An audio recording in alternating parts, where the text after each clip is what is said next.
Fique agora com o nosso mosaico online com os vídeos que fazem sucesso na internet, para você curtir aí do seu sofá. Nessa semana, escolhemos uma reportagem do canal de televisão NTD de Israel, que mostra um pouco de onde chegamos nessa festa das árvores em 2012, com os modernos sistemas de irrigação desenvolvidos em Israel. Estamos no deserto, mas o que não falta são árvores. Dá só uma olhada.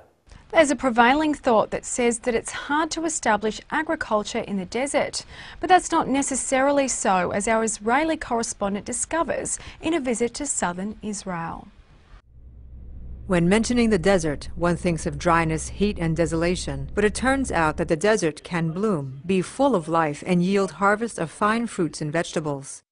So actually, if you think about desert as desert, you probably think there is no water, but we find a huge aquifer under the desert, which allowed us to use it, and actually we can pump it out and make the desert bloom or green with a lot of agriculture. It turns out the desert climate is good for agriculture thanks to the groundwater under the sand dunes.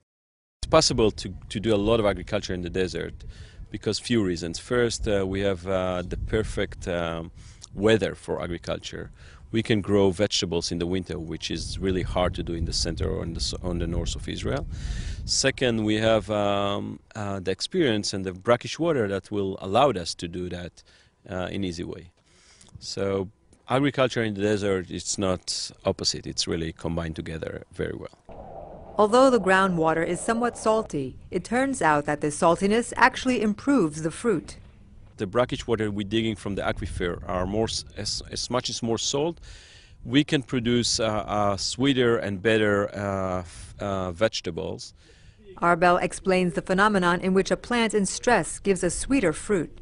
What's happened when you irrigate the fruits or the vegetables with brackish water, the plant is in a very stress, is suffering, and is producing less leaves and more fruits.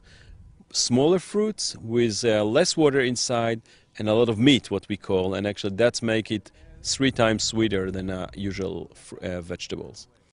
The Negev area covers 13,000 square kilometers, about 60% of Israel. The question is, if there is water and agriculture, which means there is employment, why do only 600,000 people live in the Negev? A lot of people think the desert is hot, which is not right. We are suffering from cold here more than hot. A lot of people doesn't know the Negev. And because they doesn't know the Negev, they think that it's not really a place they will consider to live in. But I think this perspective is changing. Perspective is changing in the last few years. And on this note, we say goodbye to this blooming and beautiful area in southern Israel.